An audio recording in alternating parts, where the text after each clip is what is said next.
Installation of an underground detention system begins with an excavation of the land in the designated area according to the design specifications. Then, filter fabric is placed along the sides and bottom of the trench to prevent soil from contaminating the detention system.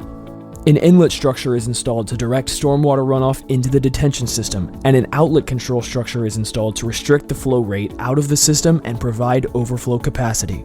The underground detention units are assembled according to the design, ensuring proper alignment and connection between units.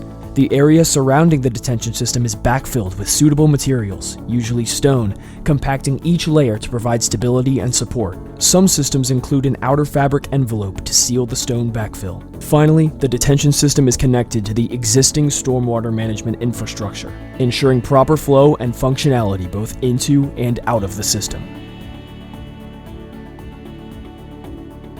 Exact is your go-to partner for your stormwater management needs.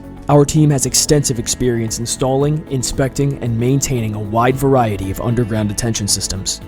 Let's work together to make a lasting impact on your system and the health of your watershed.